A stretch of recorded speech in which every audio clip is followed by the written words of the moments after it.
and asked Yudhishthira ಅಂದ್ರೆ ಯಕ್ಷ ಯುಧಿಷ್ಠಿರನಿಗೆ ಕೇಳ್ತಾನೆ why did you choose Nakula in perfect to Bhima ಅಂದ್ರೆ ಯಾಕೆ ನೀನು ನಕುಲನ ಚೂಸ್ ಮಾಡ್ಕೊಂಡೆ ನಿನಗೆ ಪರ್ಫೆಕ್ಟ್ ಆದ ಭೀಮಾ ಅಲ್ವಾ ಅಂತ ಕೇಳ್ತಾನೆ who has the strength of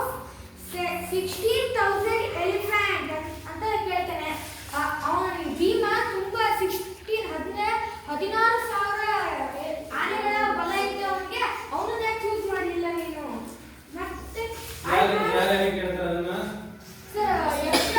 ಯುಧಿಷ್ಠಿರನಿಗೆ question ಮಾಡ್ತಾನೆ ಯುಧಿಷ್ಠಿರ ಯಾರನ್ನು ಚೂಸ್ ಮಾಡಿರ್ತಾನೆ I have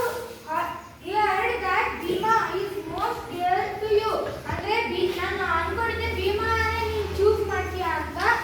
and why not Arjuna ನೀನು ಅರ್ಜುನನ ಯಾಕೆ ಚೂಸ್ ಮಾಡಲಿಲ್ಲ whose prowess in arms is the perfect ನಿನ್ನ ಕೈ ತೋಳಗಳಾಗಿ ಇರ್ತಾನವನು ಅರ್ಜುನ ನೀನು ಪ್ರೊಟೆಕ್ಷನ್ ಆಗಿ ಇರ್ತಾನೆ ಅವನನ್ನ ಯಾಕೆ ನೀನು ಚೂಸ್ ಮಾಡಲಿಲ್ಲ tell me why you choose Nakula rather they either of these two ನೀನು ಯಾಕೆ ನಕುಲನ ಚೂಸ್ ಮಾಡಿದೆ ಯಾಕೆ ಭೀಮಾ ಮತ್ತೆ ಅರ್ಜುನನ ಚೂಸ್ ಮಾಡಲಿಲ್ಲ ನನಗೆ ರೀಸನ್ ಕೊಡು ಅಂತ ಕೇಳ್ತಾನೆ give him a good hand